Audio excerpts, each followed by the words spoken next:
बहुत बार बच्चों को ये प्रॉब्लम होती है कि स्टमक के एंड जो पैनक्रियाटिक एंड जो एंजाइम्स होता है बेटा इसमें डिफिकल्टी होती है। तो आज मैं आपके लिए लाया हूँ 5 पी फॉर्मूला। ठीक है, तो सबसे पहला पी है बेटा, पी फॉर पेट। आपका ये जो पेट है जिसको अपन बोलते हैं स्टमक।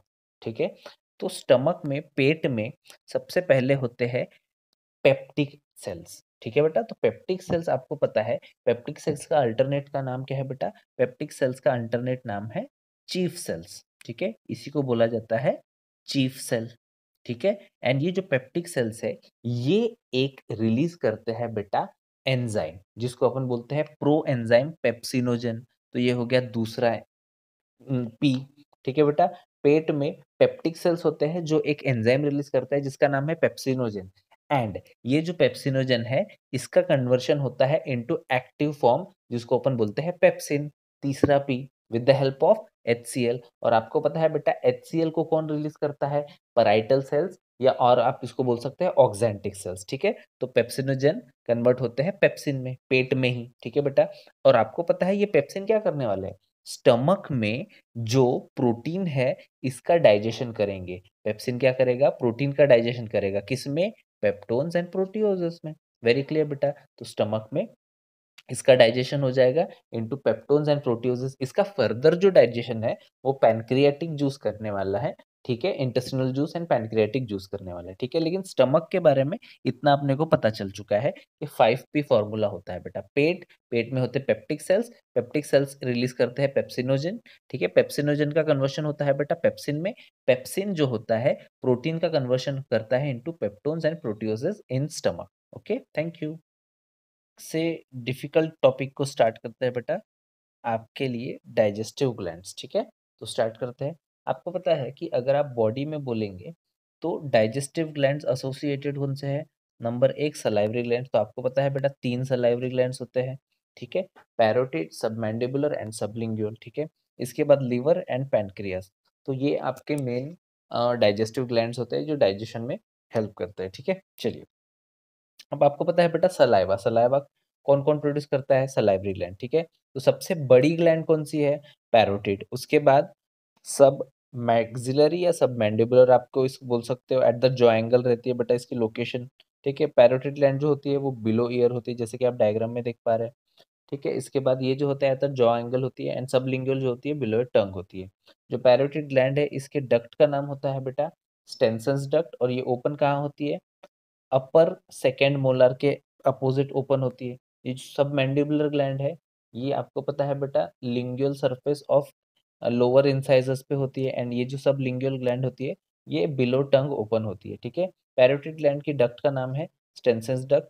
जो सब मैंडिबुलर ग्लैंड है उसकी डक्ट का नाम है बेटा वॉर्थन्स डक्ट, एंड जो सब लिंगुअल ग्लैंड है उसके डक्ट का नाम है बार्थोलिन्स डक्ट। ठीक है, चलिए तो ये अपने को पता है।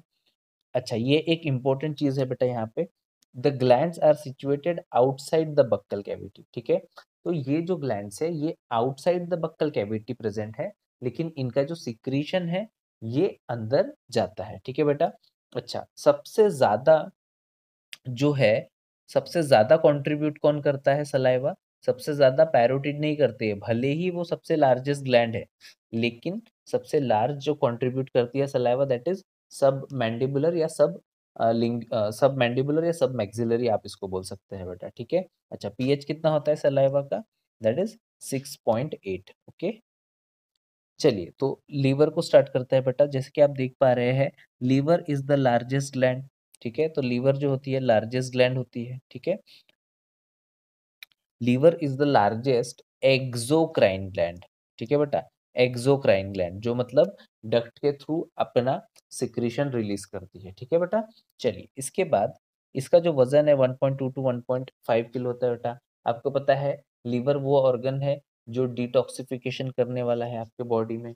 ठीक है, जो भी जर्म्स वगैरह रहेंगे उसको भी किल करने का काम करते हैं, क्योंकि वहां पे कफनर सेल्स होता है बेटा, है ना। चलिए, it is located just below the abdominal cavity, just below diaphragm and has 2 lobes. ठीक है, तो एक्चुअली इसमें 4 लोब्स होते हैं, लेकिन यहाँ पे मेनली बोला गया है 2 लोब्स है करके। ठीक है, एक होता है लेफ्ट लोब। ठीक है, ये होता है लेफ्ट लोब, एंड एक होता है बेटा राइट लोब। ठीक है, तो ये जो हो जाएगा ये हो जाएगा लेफ्ट लोब एंड ये right lobe, and right lobe से आपको पता है बेटा गाल ब्लैडर अटैच होता है, ठीक है। स्टार मार्क करके नेक्स्ट पॉइंट लिख लीजिए बेटा, below diaphragm is connecting hepatic lobules are the structure and function unit of liver. ये भी एक इम्पोर्टेंट पॉइंट है बेटा, ठीक है। हेपेटिक लोब्यूल्स जो होते हैं, आपको पता है आपके सामने एक डायग्राम आ चुका है, इस तरह के हेपेटिक लोब्यूल्स होते हैं, ठीक है, राइट। ये हिपैटोसाइट्स तो उसके लीवर के सेल्स हो गए, ठीक है, लेकिन ये सेल्स को मिला के एक लोब्यूल बनता है and that is the structural and functional unit of liver, ठीक है बेटा। तो what is the structural and functional unit of liver, that is hepatic lobule. इस पॉइंट को स्टार मार्क कर लीजिए बेटा, ये आएगा जरूर, ठीक है। चलिए, arrange in the form of cords, ठीक है, तो ये कॉर्ड के फॉर्म में कवर होते हैं बेटा। अच्छा, ये जो है कैरेक्टरिस्टिक फीचर है मैमल्स का, एंड इसकी जो कवरिंग होती है बेटा, it is each lobule is covered by thick connective tissue called Glisson's capsule. तो ये दो पॉइंट इंपॉर्टेंट है कि what is the structure and function unit of liver, that is hepatic lobule, and दूसरी बात है कि इसकी कवरिंग को क्या बोलते हैं, इसकी कवरिंग को बोलते हैं ग्लिसन्स कैप्सूल, ठीक है बेटा। चलिए, इसके बाद the bile is secreted from hepatic sales through hepatic duct and stored in concentrated thin muscular bag या सैक कॉल्ड गाल ब्लैडर। तो आपको पता है बेटा कि जो गाल ब्लैडर होता है, इसका मेन फंक्शन क्या है, इसका मेन फंक्शन है कॉन्सेंट्रेशन ऑफ, ये क्या करता है, कॉन्सेंट्रेट करता है बाइल को। बाइल को कॉन्सेंट्रेट करने का काम कौन करता है, गाल ब्लैडर करता है, ठीक है। उसको रिलीज करने का काम भी वही करता है, ठीक है। The duct of gall bladder is called cystic duct, very important, ठीक है। Along with that hepatic duct forms a common bile duct, ठीक है बेटा। तो जैसे कि अपन अभी डायग्राम, चलिए तो डक्ट्स को देखते हैं बेटा। जैसे कि आप देख पा रहे हैं, ये इस तरह से आप लीवर बना लीजिए, ठीक है। एंड लीवर में आपको पता है दो लोब होते हैं, एक होता है लेफ्ट लोब, एक होता है राइट लोब।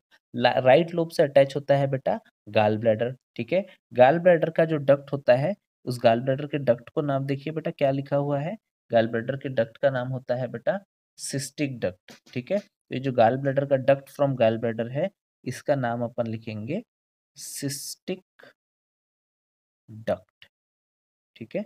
ये हो गया सिस्टिक डक्ट, तो ये जा रहा है। एंड इसके बाद आप देख पा रहे हैं कि left lobe of liver and right lobe of liver में से एक एक डक्ट निकल रहा है।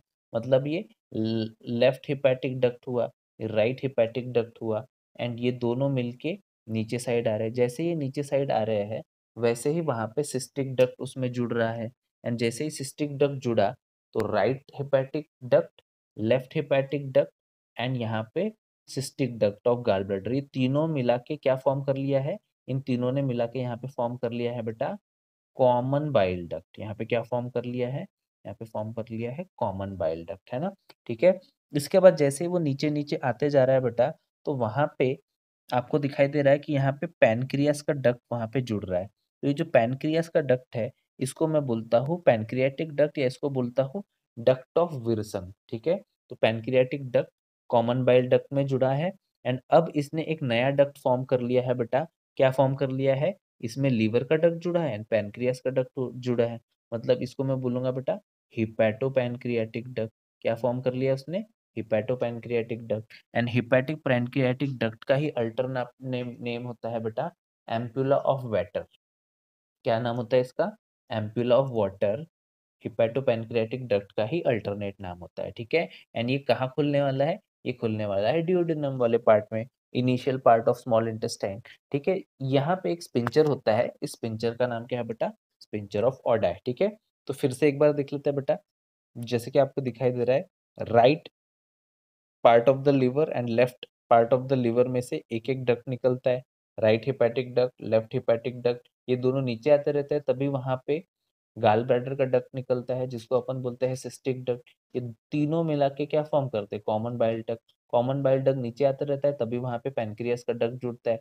पैनक्रियाटिक डक्ट का नाम क्या होता है, डक्ट ऑफ विल्सन, या आप इसको बोल सकते हैं pancreatic duct. Pancreatic duct and liver के डक्ट ने, कॉमन बाइल डक्ट ने क्या फॉर्म किया है, एक हिपैटो पैनक्रियाटिक डक्ट फॉर्म किया है बेटा, जिसको अपन बोल सकते हैं एम्पुला ऑफ वाटर। एंड ये कहाँ पे खुलने वाला है, ये खुलने वाला है बेटा डिओडेनम में। एंड वहां पे एक स्पिंचर होता है, जिसको मैं क्या बोलता हूँ, स्पिंचर ऑफ ओडाई। अगर आप बोलेंगे what is the composition of bile, तो बाइल का जो पीएच होता है बेटा, pH of bile is almost, आप ऐसे बोल सकते हो 8 होता है पीएच ऑफ बाइल। इसके बाद बाइल पिगमेंट्स होता है बेटा, बिलीरुबिन एंड बिलीवर्डिन। इसमें बाइल सॉल्ट होता है बेटा, सॉल्ट कौन से होते हैं, इसमें होते हैं सोडियम ग्लाइकोकोलेट, ठीक है, टोरोकोलेट, ये सारी चीजें होते हैं। इसमें कोलेस्ट्रॉल भी होता है। एक चीज जो इसमें बहुत इंपॉर्टेंट है बेटा, कि जो ये होता है liver, it does not contain any enzyme, इसके पास कोई भी एंजाइम नहीं होता है, it has no enzymes. Okay, तो इस चीज को अपन याद रखेंगे। चलिए आगे चीज इसमें पढ़ते हैं बेटा। The bile duct and hepatopancreatic duct forms into the duodenum called common hepatopancreatic duct. तो जिसी को क्या बोलते हैं बेटा, इसी को अपन बोलते हैं हिपैटोपैनक्रियाटिक डक्ट को ही बोलते हैं एम्प्यूला ऑफ वेटर। क्या बोलते हैं, एम्प्यूला ऑफ वेटर, ठीक है।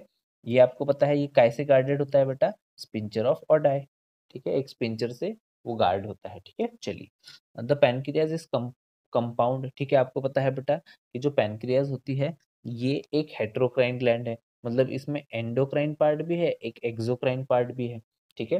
तो इसमें से आपको पता है इसका जो एक्सोक्राइन पार्ट होता है इसमें से निकलता है पैनक्रियाटिक जूस, एंड जो इसका एंडोक्राइन पार्ट होता है इसमें से 4 तरह के सेल्स होता है, जिसमें से इंसुलिन वगैरह निकलता है बेटा, है ना, इंसुलिन ग्लूकागॉन जो है यहाँ से निकलता है, ठीक है।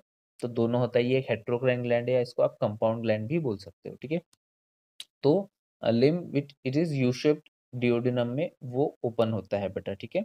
चलिए the exocrine part releases pancreatic juice containing enzymes and the endocrine part secretes hormones like insulin and glucagon। तो ये अपने को बहुत अच्छे से पता है बेटा ऑलरेडी, ठीक है। तो डाइजेशन ऑफ फूड पे आ चुके हैं बेटा। The process of digestion is complete by mechanical and chemical process. ये बहुत इंपॉर्टेंट है बेटा, इसको स्टार मार्क कर लीजिए। क्यों, ये एक मैकेनिकल एंड केमिकल प्रोसेस है, क्योंकि केमिकल बोले तो इसमें एंजाइम्स का यूज होने वाला है, इसमें म्यूकस एंड बहुत सारी चीज़ों का यूज होने वाला है, केमिकल्स का यूज होने वाला है, एंजाइम्स का यूज होने वाला है। जो मैकेनिकल इसलिए बोल रहा हूँ बेटा, क्योंकि कहीं ना कहीं आपको पता है कि जब जो अपने टीथ है ये मैस्टिकेशन करते हैं, मतलब बिग पार्टिकल्स को किस में कन्वर्ट कर रहे हैं, स्मॉलर पार्टिकल्स में कन्वर्ट कर रहे हैं। तो ये दोनों प्रोसेस होती है, इनिशियली ये मैकेनिकल होती है एंड बाद में ये केमिकल होती है। आप वैसे बोल सकते हो केमिकल स्टार्ट हो जाता है, क्योंकि आपको पता है सलाइवरी अमाइलेज कहाँ पे होता है, माउथ में भी होता है, ठीक है बेटा। चलिए the buccal cavity performs two major function, mastication of food and facilitates swallowing. तो आपको पता है कि मैस्टिकेशन ऑफ फूड होता है एंड स्वेलोइंग करते हैं। The teeth and the tongue help with the saliva masticate the mix up the of the food thoroughly. तो आपको पता है कि सलाइवा का मेन फंक्शन है कि वो मैस्टिकेट भी करते हैं, मिक्स भी करते हैं फूड के साथ। इसके अलावा सलाइवा आपको पता है बेटा ये स्वेलिंग ऑफ द फूड में भी होता है, एंटीबैक्टीरियल प्रॉपर्टी भी होती है इसमें, लुब्रिकेशन एंड अधेरिंग में भी हेल्प करता है, ठीक है। चलिए तो mucus in saliva helps in lubrication, adhering, ठीक है, of the food particles into bolus, ठीक है। तो आपको पता है बेटा तीन चीजें हैं, एक होता है बोलस, एक होता है चाइम और तीसरा होता है चाइल्ड, ठीक है। तो बोलस का मतलब है बेटा कि जब आप ऐसे बोल सकते हो कि फेरिंग्स टू ईसोफेगस जब जा रहा है, मतलब इसमें सलाइवा मिक्स हो चुका है, तो फेरिंग्स टू ईसोफेगस और स्टमक तब वो जब तक जा रहा है बेटा, तो उसको अपन बोलेंगे partially mixed with saliva. Chyme का मतलब है जब वो पार्शियली डाइजेस्ट हो चुका है with the help of HCL, तो स्टमक से इंटेस्टाइन की तरफ जब जा रहा है तो उसको मैं बोलूंगा चाइल्ड, ठीक है। वो पार्शियली डाइजेस्टेड होता है बेटा, एंड जो चाइल्ड होता है आप इसको बोल सकते हो फुल्ली डाइजेस्टेड होता है, और ये इंटेस्टाइन के आगे जाता है, ठीक है। तो इंटेस्टाइन के से निकल चुका है तब उसको मैं क्या बोलूंगा, चाइल्ड। जब वो स्टमक से निकल चुका है टुवर्ड्स इसोफेगस चल रहा है बिफोर स्टमक, तो इसको मैं बोलूंगा बेटा बोलस। चाइम मतलब स्टमक के आगे पार्शियली डाइजेस्टेड विद एचसीएल, ठीक है, एंड चाइल्ड जो है बेटा इंटेस्टाइन के आगे। चलिए तो इसका आप बोल सकते हो कि बोलस है। आफ्टर स्वेलिंग और deglutition the bolus further passes down to oesophagus by successive wave of muscular contraction को और पेरिस्टालसिस। तो आपको पता है बेटा कि बॉडी में मस्कुलर कॉन्ट्रैक्शन होता है जिसकी वजह से पेरिस्टालसिस होता है, एंड जिसकी वजह से फूड आगे धकेला जाता है, ठीक है।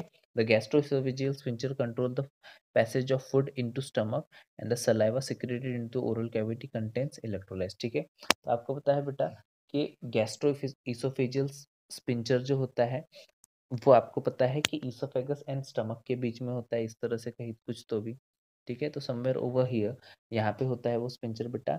And the saliva secreted in the oral cavity contains electrolytes. क्या क्या चीज़ें होती है बेटा सलाइवा में? इलेक्ट्रोलाइट्स होते हैं sodium, potassium chloride, bicarbonate ions and enzymes, ठीक है, सलाइवरी अमाइलेज एंड लाइसोजाइम। तो इतनी सारी चीज़ें हैं। इसमें भी इंपॉर्टेंट आपको पता है बेटा, सलाइवरी अमाइलेज क्या करने वाला है? सलाइवरी अमाइलेज तोड़ने वाला है स्टार्च इनटू माल्टोज, ठीक है बेटा। एंड फर्दर फिर पैनक्रियाटिक अमाइलेज जो है वो माल्टोज को फर्दर तोड़ेगा इनटू ग्लूकोज, ठीक है। तो माल्टोज को फर्दर इसमें किस में तोड़ा जाएगा बेटा? ग्लूकोज प्लस ग्लूकोज में। कौन तोड़ेगा उसको? पैनक्रियाटिक अमाइलेज तोड़ेगा, है ना, ठीक है। जो सॉरी पैनक्रियाटिक माल्टेज तोड़ेगा, ठीक है बेटा। चलिए, तो amylase and the lysozyme chemical initiated in the oral cavity by hydrolyzing action of carbohydrate splitting enzyme. The salivary amylase Salivary amylase and lysozyme chemical process of digestion is initiated in the oral cavity by hydrolyzing action of carbohydrate into enzyme, ठीक है। The salivary amylase about 30%। तो आपको पता है बेटा ये बहुत important चीज़ है कि 30% जो स्टार्च है वो माउथ में ही डाइजेस्ट हो जाता है इनटू माल्टेज। एंड इसका जो 70% डाइजेशन है वो कौन करता है? ये पैनक्रियाटिक अमाइलेज करता है बेटा। तो फर्दर 30% जो डाइजेशन है वो हो जाता है माउथ में ही, ठीक है। एंड 70% उसका फिर स्टमक एंड इंटेस्टाइन वाले रीजन में होता है टू पैनक्रियाटिक अमाइलेज, ठीक है। तो जैसे कि आप देख पा रहे हैं बेटा कि आपको पता है कि माउथ में 6.8 का पीएच होता है। तो सलाइवरी अमाइलेज के लिए ये पीएच होता है 6.8, लेकिन पैनक्रियाटिक अमाइलेज कितने पीएच पे काम करेगा? वो आपको पता है बेटा 7.8 के ऊपर ही पीएच लगेगा उसके लिए, ठीक है।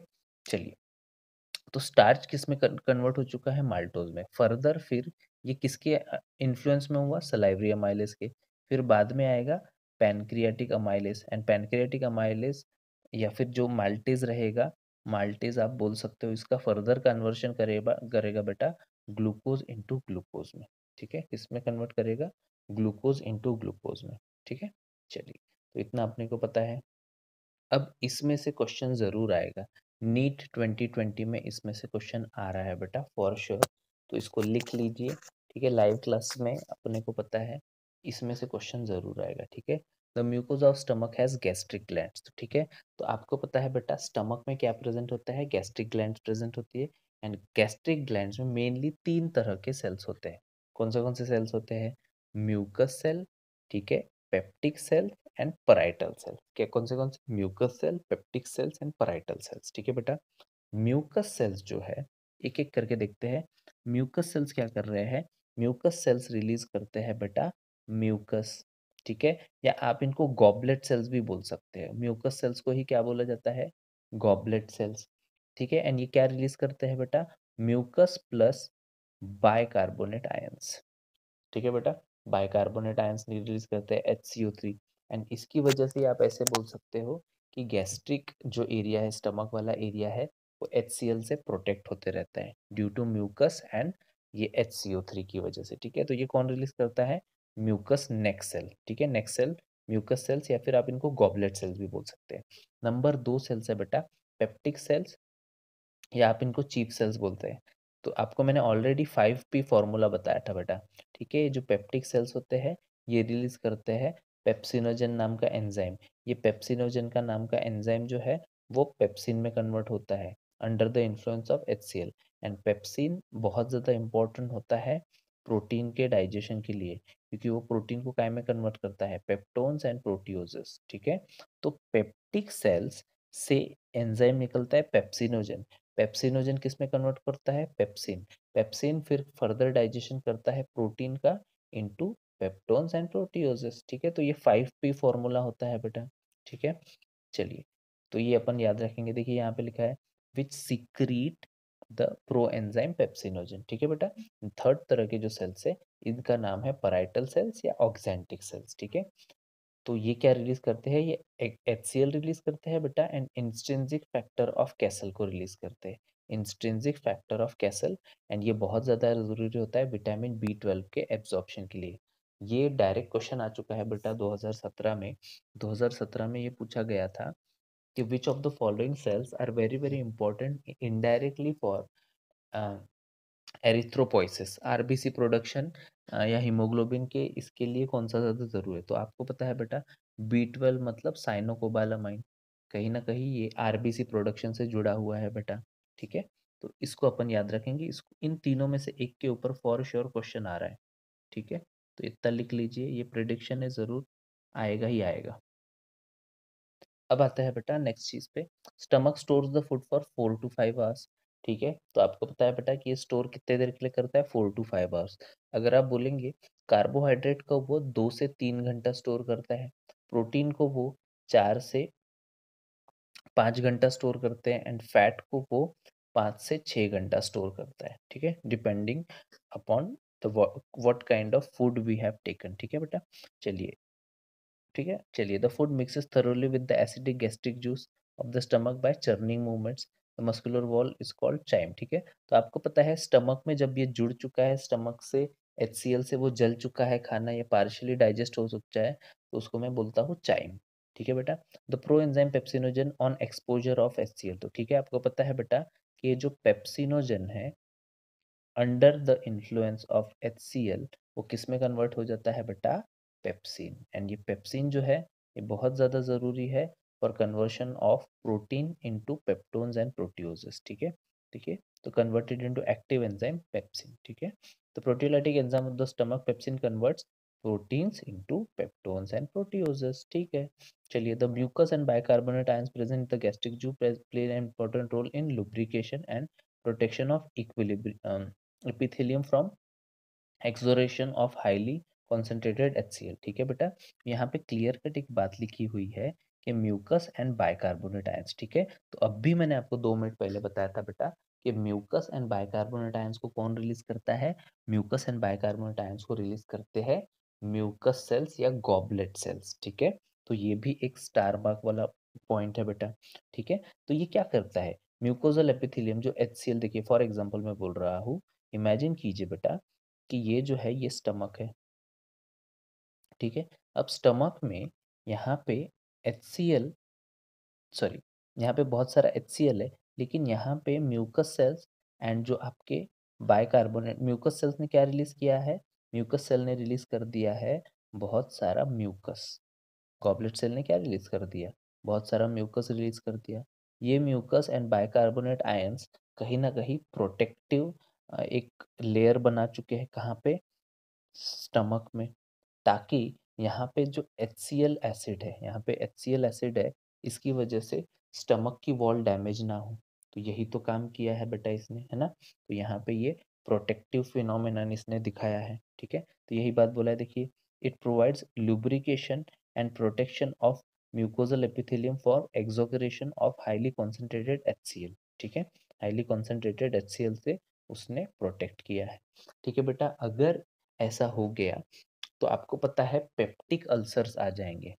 गलती से किसी दिन ये हुआ कि ये बहुत सारे यहाँ पे जितने भी ये जो प्रोटेक्टिव लेयर थे ये हट चुकी है, तो इसकी वजह से क्या होगा, इसकी वजह से डायरेक्ट HCl जो है उस स्टमक की वॉल को चिपकेगा, एंड जिसकी वजह से पेप्टिक अल्सर्स होने के चांसेस हो जाएंगे, ठीक है बेटा?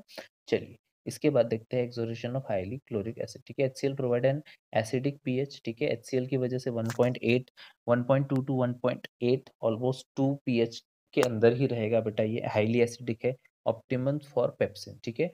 तो ये जो पेप्सिन है ये इसके लिए बहुत जो आपको पता है बेटा हर एंजाइम एक पर्टिकुलर पीएच पे ही अपनी ऑप्टिमम एक्टिविटी को दिखाता है, ठीक है? तो यहाँ पे क्या बोला गया है कि ये जो पेप्सिन है, जो पेप्सिन एंजाइम बना है, इसका जो ऑप्टिमम पीएच है वो 1.8 है, तभी वो काम करेगा, है ना? इसके बाद आता है बेटा रेनिन। तो रेनिन ये डबल एन है, मैंने आपको ऑलरेडी बता चुका हूँ। डबल एन मतलब एंजाइम, ठीक है? तो ये प्रोटियोलाइटिक एंजाइम है जो गैस्ट्रिक जूस में पाया जाता है of infants, and it is very very important for the conversion of, जो मिल्क के डाइजेशन में ज़रूरी होता है ना बेटा, केज़ीन केज़ीन इंटू पैरा केज़ीन का जो कन्वर्शन होता है, इसके लिए ज़रूरी होता है। तो छोटे बच्चों के पेट में ये ज़्यादा मिलता है रेनिन, ठीक है बेटा। Found in gastric juice of infant and help in the digestion of milk protein, ठीक है। तो केसीन का पैरा केसीन में कन्वर्शन वो कराता है बेटा, है ना। चलिए, तो इतना अपने को समझ में आ चुका है। इसके ऊपर जितनी भी चीज़ें थे बेटा, यहाँ से ऊपर तक एनसीईआरटी में अपना एक डिमार्केशन कर लीजिए कि ये जो चीज़ें थी, ये थी स्टमक वाली चीज़ें। अब यहाँ से चालू होने वाला है small intestine and pancreatic juice का काम, ठीक है। तो अभी तक सिर्फ स्टमक ने क्या किया है, स्टमक ने मेनली प्रोटीन का डाइजेशन जो है पेप्टोन्स एंड प्रोटियोजेस में किया है through the enzyme pepsin released by peptic cells, है ना बेटा। ठीक है, पेप्सिनोजन जो रिलीज थे वो पेप्टिक सेल से थे। अब ये स्टमक की कहानी हो गई। अब आते हैं बेटा स्मॉल इंटेस्टाइन पे, ठीक है। तो various type of movements are generated through muscularis layer of small intestine. तो यहाँ से स्मॉल इंटेस्टाइन चालू है। आपको बेटा पता है बेटा कि 4 तरह की लेयर्स होती है, सीरोसा, मस्कुलरिस, सबम्यूकोसा, म्यूकोसा। जो दो सेकेंड आउटर मोस्ट लेयर होती है मस्कुलरिस, उसकी वजह से मूवमेंट जनरेट होते हैं एंड इसकी वजह से mixing up of food with various secretion of intestine चालू होता है, देयरफॉर फैसिलिटेट डाइजेशन, ठीक है। तो अब pancreatic juice and intestinal juice are secreted in small intestine। Small intestine के कौन से पार्ट में रिलीज होते हैं बताइए, डिओडिनम में। Pancreatic juice and bile juice are release through hepatopancreatic duct. जब भी देख चुके हैं बेटा, हिपैटोपैनक्रियाटिक डक्ट का ही अल्टरनेट नाम क्या है, यस, एम्पुला ऑफ वैटर। आपने बोला एम्पुला ऑफ वैटर बोला है बेटा, वेरी गुड, ठीक है। चलिए, the pancreatic juice contains, very very important, ये जो पॉइंट है बेटा, इसको पूरा का पूरा आप अंडरलाइन कर लीजिए, स्टार मार्क कर लीजिए, इसमें से कोई ना कोई एमसीक्यू जरूर आएगा, ठीक है। क्या बोल रहा है देखिए, the pancreatic juice contains inactive form of trypsinogen, chymotrypsinogen, procarboxypeptidase, amylase, lipase, nucleases. दुनिया भर का हर एंजाइम जो है आपको इसमें मिल जाएगा, ठीक है। दिखाई दे रहा है अपने को, trypsinogen, chymotrypsinogen, pro carboxypeptidase, amylase, lipases, nucleases. कौन सा अमाइलेज, पैनक्रियाटिक अमाइलेज, है ना बेटा। तो ये सारी चीजें वहां पे होती है एंड निकलती है, ठीक है। अब यहाँ पे देखिए बेटा, trypsinogen, chymotrypsinogen and pro carboxypeptidase, ये तीन जो है ना, ये तीन मेनली काम करने वाले हैं प्रोटीन डाइजेशन में। मतलब देखिए, अभी तक इसके ऊपर का मैंने आपको ऑलरेडी बता दिया था कि यहाँ पे स्टमक था एंड स्टमक ने क्या कर दिया था, under the influence of pepsin, इसने कन्वर्ट कर दिया था, आप बोल सकते हो बड़े बड़े प्रोटीन्स का कन्वर्शन कर दिया था इनटू पेप्टोन्स एंड प्रोटियोजेस, ठीक है। अब इसका फर्दर डाइजेशन जो है, मतलब पेप्टोन्स एंड प्रोटियोजेस का फर्दर डाइजेशन जो होगा बेटा, स्टमक के बाद क्या आता है, ये हो गया भैया स्टमक। स्टमक के बाद मेन कौन आता है, स्टमक के बाद आता है डिओडिनम। तो डिओडिनम में, स्मॉल इंटेस्टाइन में, trypsinogen, chymotrypsinogen and pro carboxypeptidase, ठीक है। ये आप ऐसे बोल सकते हो फर्दर कन्वर्ट होने वाले हैं trypsin, chymotrypsin and carboxypeptidase and further. अब ये अभी तो ये इनएक्टिव फॉर्म में है, लेकिन थोड़ी देर में अंडर द इन्फ्लुएंस ऑफ एंटेरोकाइनोज ये कन्वर्ट होंगे अपने एक्टिव फॉर्म में एंड एक्टिव फॉर्म में जैसे ही कन्वर्ट हुए तो ये फिर पेप्टोन्स एंड प्रोटियोजेस का फर्दर डाइजेशन करेंगे इनटू डाइपेप्टाइड्स, ठीक है। तो आप ऐसे बोल सकते हो डाइपेप्टाइड्स मतलब छोटे और पेप्टोज एंड प्रोटियोजेस का फर्दर डाइजेशन, आप ऐसे बोल सकते हो, और स्मॉलर पार्टिकल्स में, ठीक है बेटा, समझ गए। तो ट्रिप्सिनोजन, ठीक है, ट्रिप्सिनोजन, काइमोट्रिप्सिनोजन एंड प्रोकार्बोक्सीपेप्टिडेज, ये अभी इनएक्टिव फॉर्म में है। कहाँ पे है, ये पैनक्रियाटिक जूस का हिस्सा है, ठीक है। अब थोड़ी देर में यहाँ पे आने वाला है एंटेरोकाइनेस। इसको कौन रिलीज करेगा, एंटेरोकाइनेस को रिलीज करता है आपका इंटेस्टिनल म्यूकोजा, ठीक है। एंटेरो इंटेस्टाइन क्या है, एंटेरो कौन रिलीज कर रहा है, इंटेस्टाइन, ठीक है बेटा। तो आपको पता है एंटेरोकाइनेस जो है, आपके सामने एक रिएक्शन आ चुके हैं बेटा, ये एंटेरोकाइनेस क्या कर रहा है, ट्रिप्सिनोजन का कन्वर्शन कर रहा है इनटू ट्रिप्सिन एंड ट्रिप्सिन एक बार बन गया तो वो काइमोट्रिप्सिनोजन का कन्वर्शन करता है इनटू काइमोट्रिप्सिन एंड प्रोकार्बोक्सीपेप्टिडेज का कन्वर्शन करता है कार्बोक्सीपेप्टिडेज में एंड ट्रिप्सिन एक बार बन गया तो वो खुद को भी बनाता है। सेल्फ रेप्लिकेट करते रहता है, खुद को भी ट्रिप्सिन अपने आप बनाते रहता है। तो वेरी क्लियर बेटा।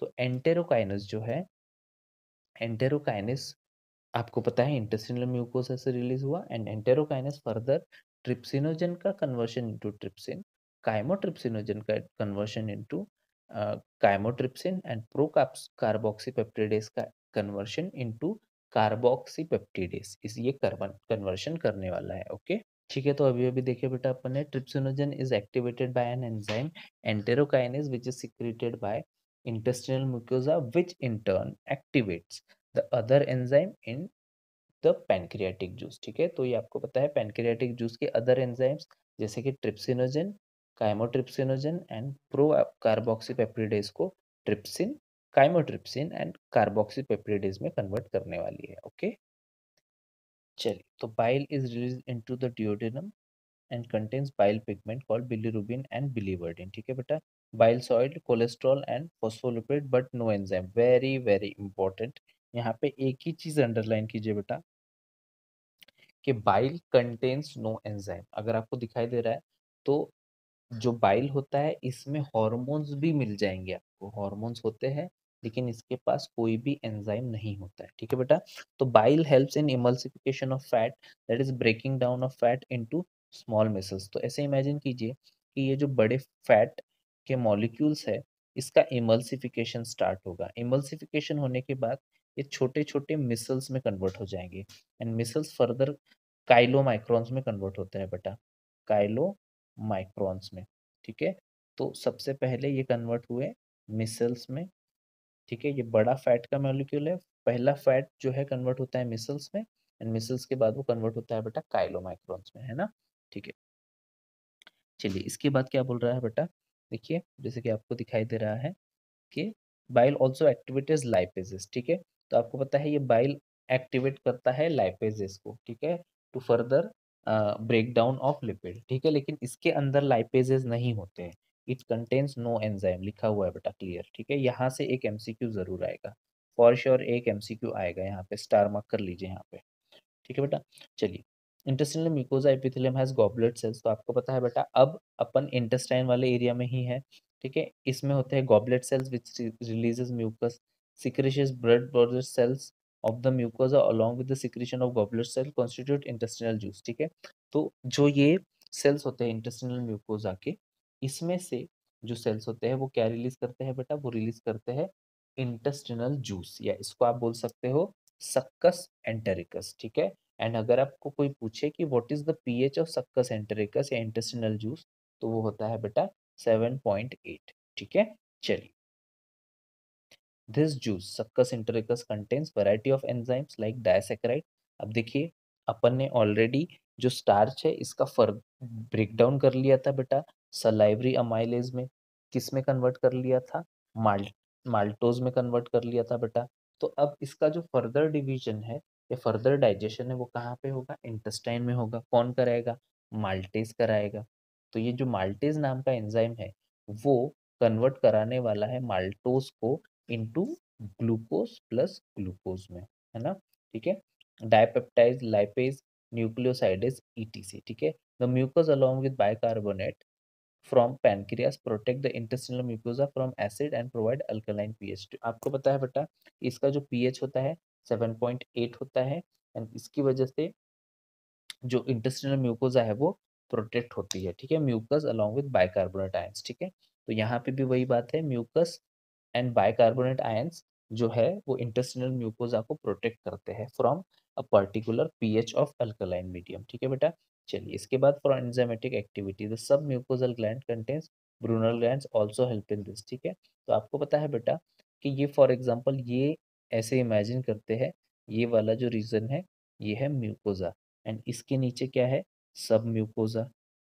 तो आपको पता है ये जो म्यूकोसा वाला रीजन है यहाँ पे क्रिप्स ऑफ लुम्बरकुहेन है बिटवीन द टू विलाई। ठीक है, यहाँ पे क्या होती है जो मैंने आपको ब्लू से बनाया वो होते हैं बेटा क्रिप्स ऑफ लिम्बरकुहेन, एंड सब म्यूकोसा वाले रीजन में होती है बेटा ब्रूनर्स ग्लैंड। क्या होती है, ब्रूनर्स ग्लैंड।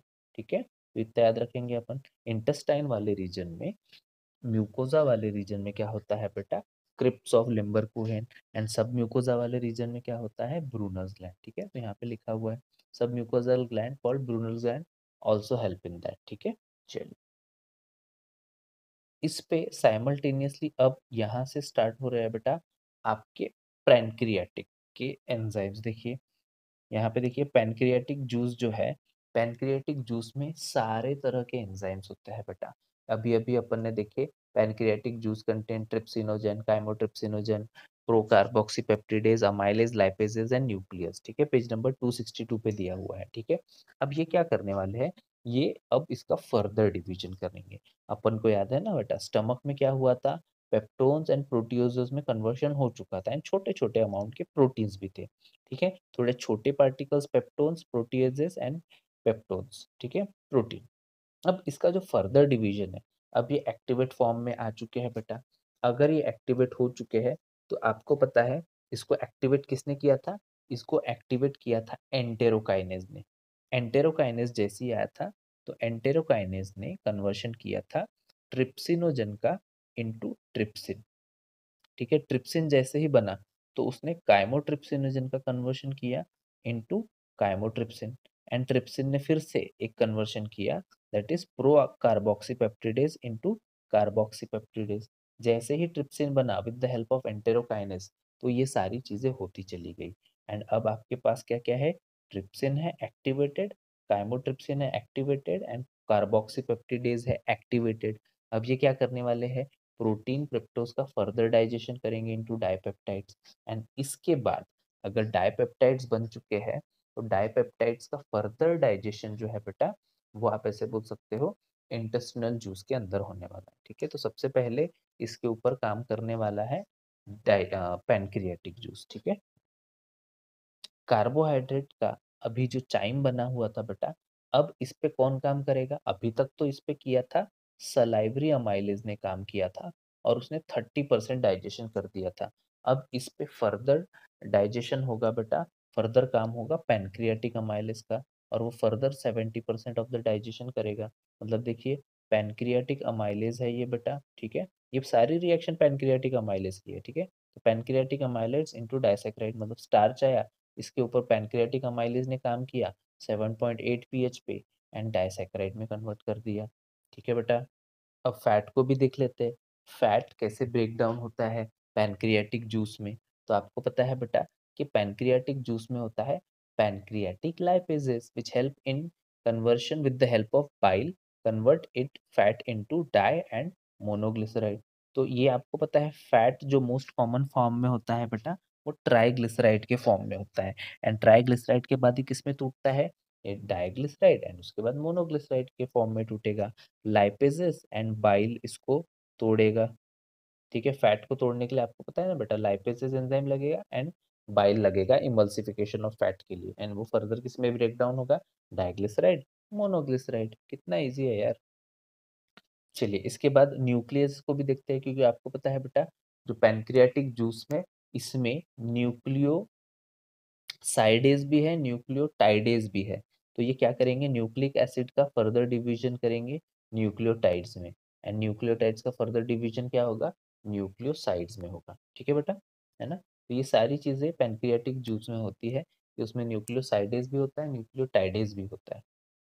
अब जरा सा ध्यान देंगे, ये जो है बेटा इसके ऊपर की जो रिएक्शन थी, सबसे पहले रिएक्शन हुई थी स्टमक की। ठीक है, पेप्सिन वाली जो थी रिएक्शन। ठीक है, अब यहाँ पे जो रिएक्शन थी बेटा ये थी पैनक्रियाटिक जूस की मेनली रिएक्शन। इसके ऊपर जो था ना बेटा ये थी पूरी पैनक्रियाटिक जूस की रिएक्शन। अब यहाँ से जो स्टार्ट होने वाली है ये इंटेस्टिनल जूस की रिएक्शन होगी। ठीक है, तो सबसे पहले जो आपको पता है सीक्वेंस क्या है करके, सबसे पहले जो एंजाइम्स है वो स्टमक के एंजाइम्स काम करेंगे। ठीक है, स्टमक के एंजाइम्स आपको याद है ना बेटा, पेप्सिनोजन एंड पेप्सिन। मेनली आप पेप्सिन याद रखिए, याद है ना मैंने, स्टमक मतलब पेट, पेट मतलब पेप्सिन। ठीक है बेटा, पेप्सिन आपको पता है किसके लिए काम करेगा, प्रोटीन का डाइजेशन करेगा। इसके बाद आता है बेटा पैनक्रियाटिक जूस। किसका, पैनक्रियाटिक जूस। इसमें आपने अभी अभी जितनी भी रिएक्शन देखे पेज नंबर 263 की, ये पूरी जो रिएक्शन थी ऊपर की, जैसे कि प्रोटीन्स पेप्टोन्स का further division into trypsin chymotrypsin and carboxypeptidase, ये सारी रिएक्शन जो थी बेटा पैनक्रियाटिक अमाइलेज, फिर पैनक्रियाटिक लाइपेजेस एंड पैनक्रियाटिक न्यूक्लियेजेस, ये जितनी भी रिएक्शन थी बेटा ये पैनक्रियाटिक जूस की थी, जो कि यहाँ पे हुई। अब इसके बाद इसका फर्दर डिवीजन होगा पेज नंबर 264 पे, वो होगा इंटेस्टिनल जूस के इन्फ्लुएंस में। तो ये एक करेक्ट सीक्वेंस होता है बेटा कि कैसे ब्रेक डाउन होता है चीज़ों का। Okay, the enzymes of succus entericus act on the end product of above reaction form respectively absorbable form. ठीक है, तो आपको पता है ये जो रिएक्शन हुई थी, अब ये पैनक्रियाटिक जूस की रिएक्शन हुई थी, इसके बाद आएगी इंटेस्टिनल जूस की reaction in absorbable form. This final steps of digestion occur very close to mucosal cells of intestine. तो ये कहाँ पे होता है? Mucosal cells of in small intestine पे ये काम करता है। ओके, ठीक है बेटा, तो आपके सामने एक रिएक्शन आ चुकी है। देखिए, जैसा आपको दिखाई दे रहा है बेटा कि सबसे पहले अपन देखते हैं कि प्रोटीन जो थे वो स्टमक में थे। ठीक है, स्टमक में एक एंजाइम था पेप्सिन। ठीक है, उसने क्या किया? प्रोटीन का कन्वर्शन किया इनटू पेप्टोज एंड प्रोटियोजेस, ये स्टमक में रिएक्शन हुई। अब ये जो था खाना, ये पेप्टोज या प्रोटियोजेस थे, इसके ऊपर काम किया बेटा पैनक्रियाटिक जूस में। पैनक्रियाटिक जूस में तीन तरह के एंजाइम्स थे। पैनक्रियाटिक जूस में थे बेटा trypsin, chymotrypsin and procarboxy peptidase या कार्बोक्सी पेप्टिडेज था। इन तीनों ने पैनक्रियाटिक जूस के लोगों ने, एंजाइम्स ने इसका कन्वर्शन किस में किया? डाइपेप्टाइड्स में। अब डाइपेप्टाइड्स का जो फर्दर कन्वर्शन है इनटू अमाइनो एसिड, ये करेगा इंटेस्टिनल जूस। ठीक है, तो सबसे पहले स्टमक, फिर पैनक्रियाटिक जूस, फिर इंटेस्टिनल जूस। इस तरह से इसका फर्दर पूरा ब्रेकडाउन हुआ into amino acid, and amino acid के फॉर्म में ये एब्जॉर्ब हो जाएगा इन द बॉडी। ठीक है बेटा, समझ में आ रहा है? चलिए, तो आपको पता है बेटा माल्टोज भी है। सबसे पहले स्टार्च था, स्टार्च का कन्वर्शन हुआ बेटा माल्टोज में, एंड उसके ऊपर माल्टेज काम करेगा, उसका कन्वर्शन होगा ग्लूकोज इनटू ग्लूकोज। ये सारी रिएक्शन जो है under the influence of intestinal juice चल रही है। ठीक है, फिर लैक्टोज है, लैक्टोज के ऊपर कौन काम करेगा? लैक्टेज, और उसको कन्वर्शन किस में कराएगा? ग्लूकोज इनटू गैलेक्टोज, ये भी एक इंपॉर्टेंट रिएक्शन है। ठीक है बेटा, फिर सुक्रोज जो है, सुक्रोज का फर्दर कन्वर्शन होता है into glucose and fructose with the help of sucrase. ठीक है, इसके बाद न्यूक्लियोटाइड्स है, न्यूक्लियोटाइडेज इस पे काम करेगा, न्यूक्लियोसाइड्स में न्यूक्लियोसाइडेज इस पे काम करेगा, शुगर एंड बेस पे, बेस में कन्वर्ट हो जाएगा बेटा। ठीक है, इसमें से फॉस्फेट ग्रुप निकल जाएगा। चलिए, डाइग्लिसराइड एंड मोनोग्लिसराइड का कन्वर्जन होगा into fatty acid and glycerol with the help of lipases. तो ये एक सिंपल रिएक्शन है जो इंटेस्टिनल जूस में चल रही है बेटा, सिंपलेस्ट फॉर्म में कन्वर्ट हो रहे हैं वो सारे के सारे सिंपलेस्ट फॉर्म में। ओके, चलिए, तो इसके बाद नेक्स्ट पॉइंट आता है बेटा कि breakdown of bio micromolecules occurs in duodenum region. ठीक है, of small intestine, simple substances thus formed absorbed in jejunum. ठीक है, तो फर्दर इसका जो ब्रेकडाउन होता है ये होता है ड्यूडेनम में, लेकिन इसका एब्जॉर्प्शन मेनली कहाँ पे होता है?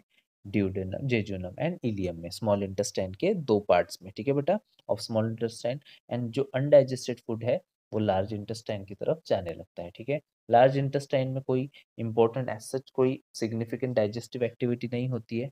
मेनली जो होता है लार्ज इंटेस्टाइन में एब्जॉर्प्शन ऑफ वाटर होता है बेटा, मिनरल्स एंड सर्टेन ड्रग होता है। ठीक है, इसके बाद secretion of mucus which adhering to the waste undigested food particles together in lubricating for easy passage। ठीक है, इसके बाद the undigested absorbed substances called feces enter into the cecum of large intestine through ileocecum wall, which prevents the backward flow backflow of fecal matter। ठीक है बेटा, तो आपको पता है वाल्व एंड स्पिंचर में यही डिफरेंस होता है।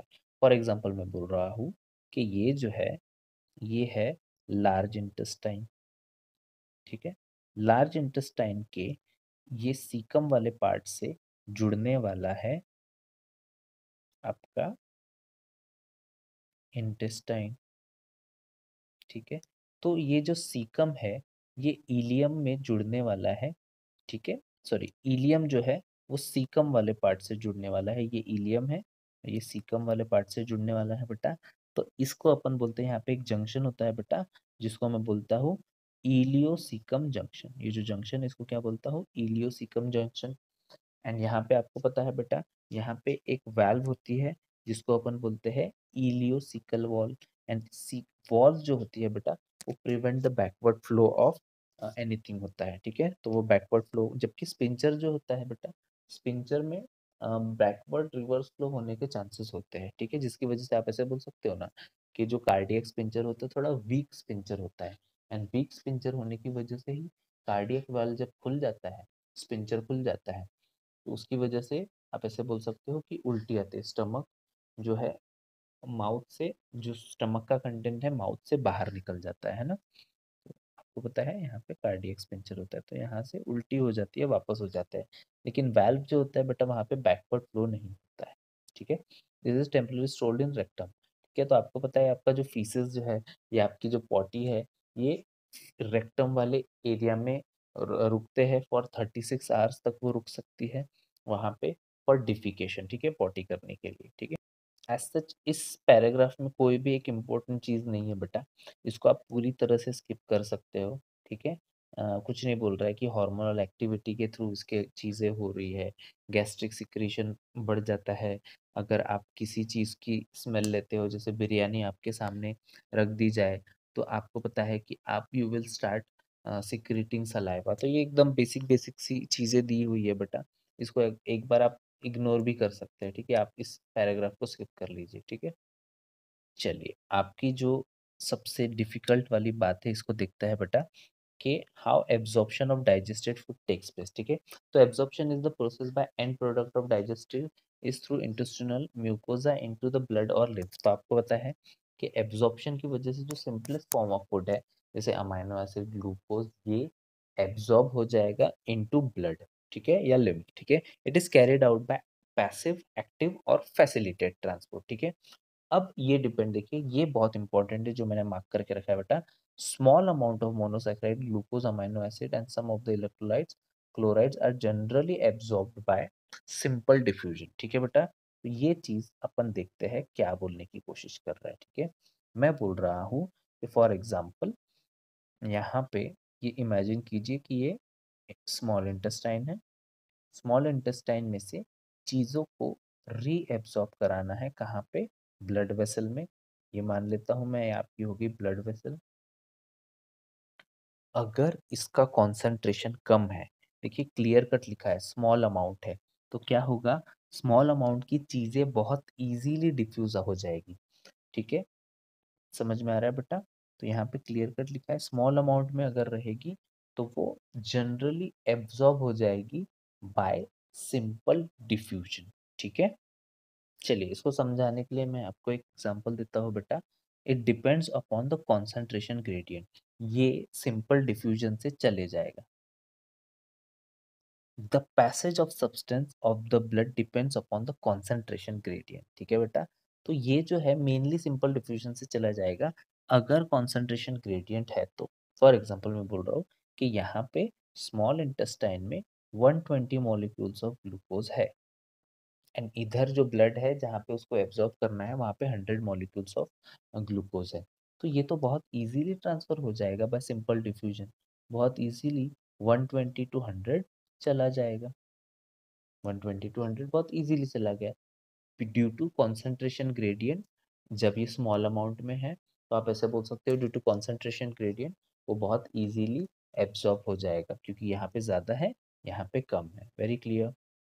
अब यहाँ पे एक और चीज़ लिखी है, हाउएवर, ये तो हो गया अपने को पता है कि अगर कॉन्सेंट्रेशन ग्रेडियंट ज़्यादा है तो वो सिंपल डिफ्यूजन से चला जाएगा।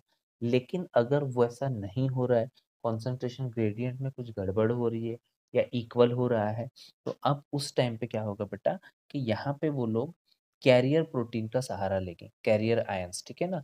तो सोडियम को ट्रांसपोर्ट इसको बोला जाता है बेटा, सोडियम को ट्रांसपोर्ट, या आप इसको बोल सकते हो फैसिलिटेटेड ट्रांसपोर्ट, ठीक है। तो कहीं ना कहीं सोडियम आयंस का हेल्प लेके अमाइनो एसिड्स एंड जो ग्लूकोज है इसका ट्रांसपोर्ट किया जाएगा बेटा। देखिए यहाँ पे क्या बोल रहा है, however substances like fructose and some amino acids are absorbed with the help of carrier ion sodium. This mechanism is called facilitated transport. तो ठीक है, तो फ्रुक्टोज एंड कुछ अमाइनो एसिड्स जो है, इनको आप ऐसे बोल सकते हो कि ये लोग सोडियम आयंस का को ट्रांसपोर्ट लेके, इसको सिंपोर्ट भी बोला जाता है। कौन सा आयन? फ्रुक्टोज। ठीक है, चलिए, लेकिन ग्लूकोज कैसे ट्रेवल करेगा बेटा? ग्लूकोज जो है, इधर वो सिंपल डिफ्यूजन से जाएगा, जैसे अगर उसका कॉन्सेंट्रेशन बहुत कम है तो वो सिंपल डिफ्यूजन से जाएगा, नहीं तो ग्लूकोज सोडियम को ट्रांसपोर्ट से भी जा सकता है, या फिर अगर हाई कॉन्सेंट्रेशन या कॉन्सेंट्रेशन कम है तो एक्टिवली भी जा सकता है। ठीक है, लेकिन जो फ्रुक्टोज है बेटा, फ्रुक्टोज कैसे जाएगा? ये जाएगा through carrier ion like sodium, this is called facilitate transport. ठीक है, तो ग्लूकोज जाएगा बाय डिफ्यूजन या फिर एक्टिव ट्रांसपोर्ट से। ठीक है, जो फ्रुक्टोज है, फ्रुक्टोज एफ फॉर एफ के मतलब फैसिलिटेटेड ट्रांसपोर्ट, मतलब सोडियम आयन उसका हेल्प करेगा फॉर ट्रांसपोर्टेशन, है ना। नेक्स्ट सिचुएशन को देखते हैं बेटा, कॉन्सेंट्रेशन ग्रेडियंट को। अगर मैं बोल रहा हूँ कि स्मॉल इंटेस्टाइन में जो ग्लूकोज का लेवल है वो 100 है, एंड अगर जो आपका ब्लड वेसल है उसमें जो कॉन्सेंट्रेशन है ग्लूकोज का 120 है, तो आपको पता है यहाँ पे कम है एंड यहाँ पे ज़्यादा है कॉन्सेंट्रेशन, मतलब आपको low concentration to high concentration में चीज़ों को बहाना है। एंड जब भी आप low concentration to high concentration चीज़ों को बहाने की या पहुँचाने की कोशिश करोगे, तो कहीं ना कहीं आपको एनर्जी लगेगी। ठीक है बेटा, तो ये जो एनर्जी है इन द फॉर्म ऑफ एटीपी लगेगी। ठीक है, तो आपको पता है इस तरह के ट्रांसपोर्ट को मैं क्या बोलूँगा? इसको मैं बोलूँगा बेटा एक्टिव ट्रांसपोर्ट, क्योंकि इट रिक्वायर्स एनर्जी। ठीक है, तो इसी चीज़ को पढ़ लेते हैं बेटा। Transfer of water depending on osmotic gradient, active transport require concentration gradient and hence requires energy. Various nutrients like amino acid, monosaccharide like glucose, मतलब ग्लूकोज भी, ठीक है, glucose and electrolytes are absorb through active transport. ठीक है, various nutrients like amino acid, monosaccharides like glucose, electrolytes like sodium are absorb into blood through this mechanism. ठीक है, by active transport, है ना बेटा। तो एक्टिव ट्रांसपोर्ट जो glucose है वो दो तरह से एब्जॉर्ब होता है, एक तो सिंपल डिफ्यूजन से होगा depending upon the concentration gradient, अगर इधर साइड में कम है उधर साइड में और ज़्यादा कम है। फॉर एग्जांपल मैं बोल रहा हूँ बेटा, यहाँ से इधर बहाना है, ठीक है, ये स्टमक वाला स्मॉल इंटेस्टाइन वाला एरिया है, ये ब्लड वेसल है, इधर अगर कम होगा, सॉरी इधर अगर ज़्यादा होगा एंड इधर कम होगा तो वो इजीली ट्रांसपोर्ट हो जाएगा बाय डिफ्यूजन। अब दूसरी बात लेते हैं कि यहाँ पे अगर मैं बोलता हूँ कि इधर साइड में कम है एंड इधर साइड में ज़्यादा है, तो लो टू हाई बहाना है, तो कहीं ना कहीं उसके लिए भी आप ऐसे बोल सकते हो कि एनर्जी खर्च करनी पड़ेगी एक्टिव ट्रांसपोर्ट। ठीक है, इसके अलावा ऐसा बोला जाता है बेटा कि ग्लूकोज सोडियम को ट्रांसपोर्ट की तरह भी जाता है, सिंपोर्ट भी करता है। ठीक है, चलिए, ओके, तो इसको भी देख लेते हैं बेटा। ठीक है, तो sodium are absorb into blood by this mechanism, तो एक्टिव ट्रांसपोर्ट भी यूज करता है बेटा, कौन यूज करता है? ग्लूकोज। ठीक है, चलिए, यहाँ पे बेटा इस पैराग्राफ में आपको पता है कि फैटी एसिड या फिर फैट के रीएब्जॉर्प्शन की बात कर रहा है। तो आपको पता है फैट जो होता है पहले वो टूटता है मिसल्स में, एंड मिसल्स के बाद वो कन्वर्ट होता है बेटा काइलोमाइक्रॉन्स में, एंड एब्जॉर्ब कहाँ पे होता है बेटा? आपको याद है ना, लैक्टियल्स, ये जो विलाई थी, विलाई के बीच में एक प्रेजेंट थी बेटा येलो कलर का स्ट्रक्चर, देखिए पेज नंबर पीछे में दिया होगा। ये जो लैक्टियल्स होते हैं, ये लैक्टियल्स में ये एब्जॉर्ब होते हैं, एंड ये किससे जुड़े होते हैं बेटा? ये आपके लिम्फेटिक सिस्टम से जुड़े हुए हैं। ठीक है, तो विलाय के बीच में ये प्रेजेंट होते हैं लिम्फ वेसल्स, जिनको अपन बोलते हैं बेटा लैक्टियल्स, तो यहाँ पे वो एब्जॉर्ब होते हैं ना। ये इजी चीज़ है, एक बार इसको रीड आउट कर लीजिए, है ना। नेक्स्ट जो चीज़ है बेटा, इस वाले पैराग्राफ में क्या दिया हुआ है? इस वाले पैराग्राफ में दिया हुआ है कि अलग अलग पार्ट्स जो है, जैसे mouth, small intestine, large intestine, इन अलग अलग पार्ट्स में क्या क्या चीज़ें एब्जॉर्ब होती है, रीएब्जॉर्ब होती है। ठीक है, तो इस चीज़ को डायग्राम देख लेते हैं। जैसे कि आपको दिखाई दे रहा है बेटा कि माउथ में सर्टन ड्रग्स, ठीक है, इसके अलावा फिर म्यूकोजा माउथ, ठीक है, lower side tongue absorb into blood capillaries lining, ठीक है। तो ड्रग्स बहुत सारे इसमें एब्जॉर्ब होता है बेटा, ठीक है। कोई कोई ड्रग आपको याद होगा कि डॉक्टर बोलता है कि जीभ के नीचे रखो। स्टमक में क्या क्या एब्जॉर्ब होता है, वाटर, शुगर, अल्कोहल, अल्कोहल यहाँ पे एब्जॉर्ब होता है, टेक प्लेस, ठीक है। स्मॉल इंटेस्टाइन में सबसे ज्यादा चीजें रीएब्जॉर्ब होती है बेटा, इसको पढ़ लीजिए। Fructose, fatty acid, glycerol, amino acid, ठीक है, म्यूकोजा, ये सारी चीजें यहाँ पे होती है। लार्ज इंटेस्टाइन में वाटर, मिनरल, सम ड्रग्स, ये ही रीएब्सॉर्ब होता है ना। अब जो चीजें है बेटा, वो बॉडी के सेल्स तक पहुंच चुकी है, टिश्यूज के पास पहुंच चुकी है। अब वो क्या होगी, अब उनका यूटिलाइजेशन होगा, या आप इसको एसिमिलेशन भी बोल सकते हैं, ठीक है। एंड जो अनडाइजेस्टेड फूड है वो सॉलिडिफाई होके कहाँ पहुंच जाएगा, रेक्टम में, एंड न्यूरल सिग्नल के थ्रू, रिफ्लेक्स के थ्रू उनका डिफिकेशन हो जाएगा या रिमूवल हो जाएगा, ठीक है। The egestion of the faeces outside the body is called defecation, ठीक है। एनाल ओपनिंग, आपको पता है बेटा एनाल में भी दो स्पिंचर्स होते हैं। एक जो इंटरनल स्पिंचर होता है, इंटरनल स्पिंचर होता है इनवॉलेंट्री, एंड जो एक्सटर्नल स्पिंचर होता है वो वॉलेंट्री होता है, अपने कंट्रोल में होता है बेटा, ठीक है। चलिए, it is voluntary process and carried out by mass peristaltic movement, ठीक है। चलिए, तो इतना अपने को पता है। एक क्वेश्चन हमेशा पक्का होता है बेटा डिसऑर्डर्स वाले इसमें से, ठीक है। तो देखते हैं कि what are the disorders of digestive system, जैसे कि आप देख पा रहे हैं। देखिए, the inflammation of intestinal tract is the most common element due to bacterial और वायरल इन्फेक्शन, ठीक है। तो बैक्टीरियल एंड वायरल इन्फेक्शन की वजह से इंटेस्टिनल ट्रैक्ट बहुत बार बीमार हो जाता है, ठीक है।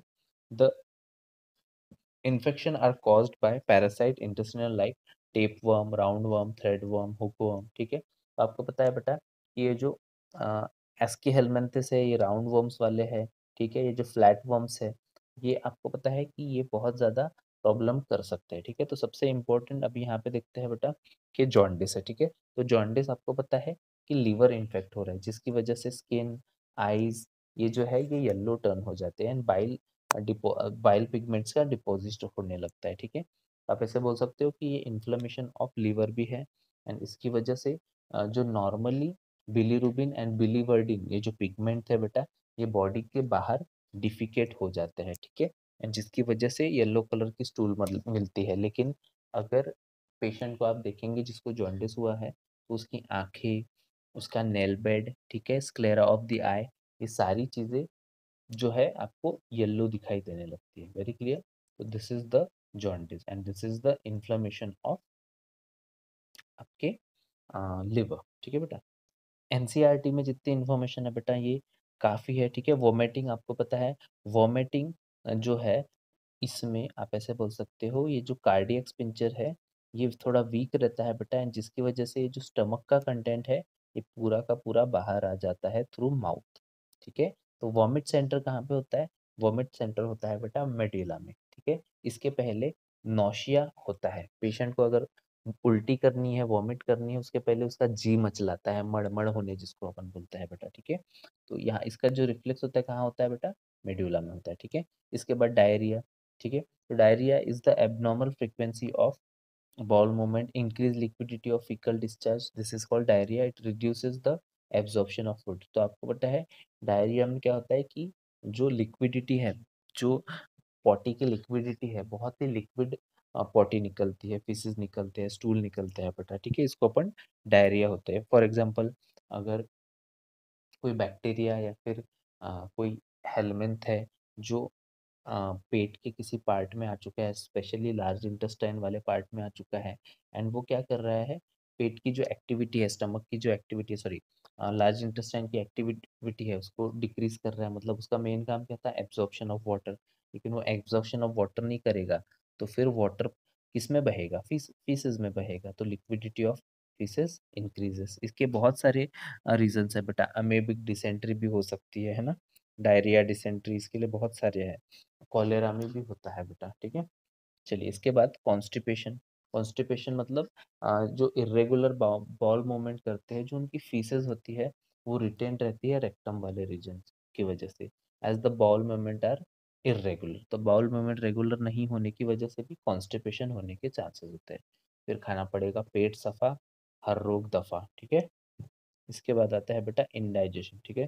तो बहुत सारी, जैसे मैं बोल रहा हूँ कि आपकी सब फेवरेट सब्जी थी, पनीर की सब्जी थी, तो आपने 8-10 रोटियाँ खा ली, 10-12 बार चावल ले लिया, तो आपने बहुत ज़्यादा खाना खा लिए, ओवर ईटिंग कर लिए, प्रॉपर्ली उसको चबाया नहीं, एंड फीलिंग ऑफ फुलनेस हुई, एंड दिस इज इनएडिक्वेट एंजाइम की वजह से, सिक्रेशन एंजाइटी, फूड पॉइजनिंग, या फिर ओवर ईटिंग की वजह से, या स्पाइसी फूड खाने से, इनकी वजह से क्या होता है बेटा, इंडाइजेशन होने के चांसेस रहते हैं, ठीक है। एंजाइटी मतलब आपको किसी एग्जाम का फियर है, तब भी डाइजेस्टिव जूसेस बराबर सिक्रेट नहीं हो रहे हैं, इनएडिक्वेट एंजाइम सिक्रीशन, ठीक है। फूड पॉइजनिंग, ओवर ईटिंग, या बहुत ज़्यादा स्पाइसी फूड खाने से भी इंडाइजेशन होने के चांसेस होते हैं बेटा, ओके। ये तो डाइजेशन एंड एब्जॉर्प्शन बेटा, इसमें से ये पूरा पैराग्राफ छोड़ दो, ठीक है। थोड़ी थोड़ी सी चीज़ें बोली गई है इसमें, कि जो छोटे छोटे से, जैसे आप बोल सकते हैं कि बड़े पार्टिकल्स का है, जो छोटे पार्टिकल्स में कन्वर्शन हो रहा है, बायो माइक्रोमोलिक्यूल्स है, इसका कन्वर्शन छोटे छोटे मॉलिक्यूल्स में होगा, सिंप्लीफाइड इसमें होगा, तभी जाके वो एब्जॉर्ब कर पाएंगे, है ना। तो सिंप्लीफाइड वर्जन में ही चीज़ों का एब्जॉर्प्शन होता है इन आवर इंटेस्टाइन, यही चीज़ें बोली गई है यहाँ पे। नेक्स्ट चीज़ जो है बेटा, डाइजेस्टिव सिस्टम, तो digestive system consist of alimentary canal, ठीक है, एंड एसोसिएटेड ग्लैंड। तो आपको पता है एलिमेंट्री कैनाल जो है माउथ टिल एनस होता है, एंड इसके बीच में बहुत सारे एसोसिएटेड ग्लैंड्स होते हैं, जैसे कि लीवर है, पैनक्रियाज है, सलाइवरी ग्लैंड्स है, ठीक है। तो ये सारी चीज़ें होते हैं, ठीक है। तो अभी एलिमेंट्री कैनाल को स्टार्ट करते हैं बेटा अपन। इसमें से 2-3 चीज़ें ही मैं आपको बताना चाहता हूँ, कि इसमें से एक चीज़ को अंडरलाइन कर लीजिए बेटा, थीकोडॉन्ट, ठीक है। तो थीकोडॉन्ट का मतलब क्या होता है, कि जो टूथ होते हैं वो सॉकेट में एम्बेडेड होते हैं, इस तरह से। फॉर एग्जांपल मैं बोल रहा हूँ कि ये जो है, ये टीथ सॉकेट है, इसमें टूथ जो होते हैं एम्बेडेड होते हैं बेटा, ठीक है। तो इसको बोलते हैं थीकोडॉन्ट। इसके ऊपर एमसीक्यू आ चुका है एक बार, है ना। दूसरी चीज़ जो यहाँ पे इम्पोर्टेंट है बेटा, कि humans are having 2 set of teeth. तो अपन क्या है बेटा, अपन है डायफाइडोन, ठीक है। इसके बाद मतलब आप ऐसे बोल सकते हो, डायफाइडोन का मतलब है जिनको 2 बार लाइफ टाइम में दांत आते हैं। एक आता है अपने को मिल्क टीथ, एंड दूसरे आते हैं बेटा परमानेंट टीथ, है ना, ठीक है। चलिए, तो डाइजेस्टिव सिस्टम का ये जो डायग्राम है बेटा, ये भी बहुत इंपॉर्टेंट है, ठीक है। ओरल कैविटी से स्टार्ट हो रहा है, उसके बाद आपको पता है माउथ, ओरल कैविटी, फिर फेरिंग्स, फिर ईसोफेगस, फिर स्टमक, स्टमक के बाद डिओडेनम, स्मॉल इंटेस्टाइन वाला पार्ट आ गया, डिओडेनम, जेजुनम, इसके बाद इलियम, ठीक है। इसके बाद ascending colon, large intestine, transfer colon, descending colon, sigmoid colon, फिर रेक्टम, एंड देन एनस। तो ये पूरा जो डायग्राम है आपको याद होना चाहिए बेटा सीक्वेंस में, ठीक है। पैरोटिड, सलाइवरी ग्लैंड जो होते हैं 3 होते हैं, पैरोटिड ग्लैंड, इसके बाद सब मैक्सिलरी ग्लैंड, एंड सब लिंगुअल ग्लैंड, है ना, ठीक है। अच्छा, ईसोफेगस की अगर आप बात करेंगे, तो ईसोफेगस जो है ये 3 हिस्सों में डिवाइड होता है। अगर इसको एंटीरियर 1/3, मिडल 1/3 एंड पोस्टीरियर 1/3 में डालें, तो ये हो गया अपर 1/3, ये हो गया मिडल 1/3, एंड ये हो गया लोअर 1/3। जो अपर 1/3 होता है बेटा, वो स्केलेटल मसल से बना होता है। जो मिडल 1/3 होता है वो स्मूथ मसल से बना होता है बेटा, ठीक है। एंड जो लोअर 1/3 होता है, ये जो होता है मिडल वाला स्मूथ प्लस स्केलेटल होता है, जो लोअर वाला होता है वो सिर्फ और सिर्फ स्मूथ होता है। तो एक बात याद रखेंगे, जो एंटीरियर 1/3 है वो कैसे बना होता है, स्केलेटल मसल से बना होता है, ओके। अगर आपको कोई पूछे कि which is the largest part of alimentary canal, तो आपको पता होना चाहिए बेटा कि स्मॉल इंटेस्टाइन है जो largest part of alimentary canal है। अगर आप बोलेंगे टोटल जो एलिमेंट्री कैनाल है 9 मीटर का है, तो इसमें से 6 मीटर सिर्फ और सिर्फ स्मॉल इंटेस्टाइन होता है बेटा, ठीक है। और जो एनस वाला पार्ट है, जैसे कि आपको दिखाई दे रहा है, द एनस वाला पार्ट, इट इज़ हैविंग 2 स्पिंचर्स। इसमें होता है बेटा एक एक्सटर्नल स्पिंचर होता है, एक इंटरनल स्पिंचर होता है। तो जो इंटरनल स्पिंचर होता है वो इनवॉलेंट्री होता है, एक्सटर्नल स्पिंचर जो होता है वो वॉलेंट्री होता है बेटा, ठीक है। इसके बाद यहाँ पे आपको दिखाई दे रहा है वर्मीफॉर्म अपेंडिक्स। वर्मीफॉर्म अपेंडिक्स एक वेस्टिजियल ऑर्गन है इस चैप्टर में, लेकिन जब आप जाएंगे चैप्टर नंबर 8 ऑफ 12th, तो मैं आपको ऑलरेडी पढ़ा चुका हूँ बेटा कि वो एक सेकेंडरी लिम्फोइड ऑर्गन की तरह काम करता है। एक दो क्वेश्चन और डिस्कस कर लेते हैं बेटा जो इम्पोर्टेंट है यहाँ पे, जिसमें बोल रहा हूँ कि इनेमल इनेमल का जो ओरिजिन है वो क्या है बेटा? इनेमल का जो ओरिजिन है वो एक्टोडर्म होता है। Enamel is the hardest part of the body and enamel कैसे बना होता है बेटा? कैल्शियम, फॉस्फोरस एंड इसमें होता है बेटा fluorine. Together they are called hydroxy apatite crystal.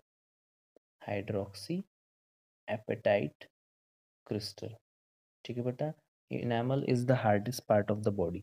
Now एक और छोटी सी क्वेश्चन मैं पूछना चाहता हूँ कि what is the difference between tooth and bone? Are tooth bone? सोचिए ज़रा, बताइए। Anyone? Live comments please. Okay, ठीक है। देखिए बेटा, एक छोटा सा डिफरेंस होता है कि बोन जो होती है, बोन कैन रीग्रो, मतलब आपकी हड्डी टूट जाए तो आप प्लास्टर लगा लीजिए, 1 महीने बाद, 3 महीने के बाद वो हड्डी फिर से जुड़ जाती है।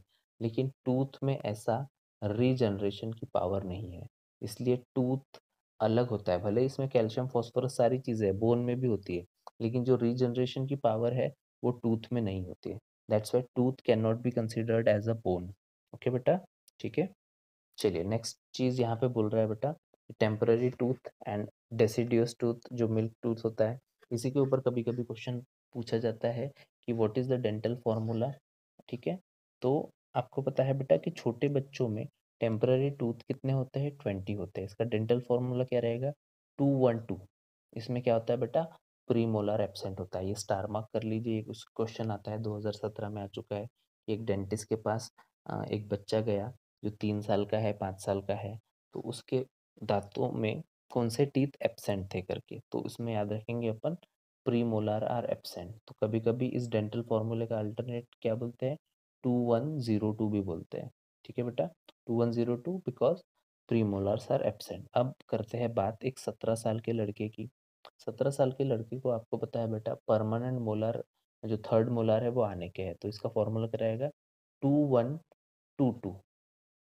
क्योंकि जो थर्ड मोलार है, विजडम टूथ है, वो आने का है बेटा। तो 17 साल के जो लड़का रहेगा, 17 18 साल का, उसका 2122 रहेगा। जो परमानेंट मोलार आता है बेटा, थर्ड मोलार, वो आता है 20 साल के बाद। ठीक है, अगर एक एडल्ट है, फॉर एग्जाम्पल मैं बोल रहा हूँ कि 30 साल के ऊपर का कोई व्यक्ति है, एडल्ट है, तो उसका डेंटल फॉर्मूला क्या रहेगा?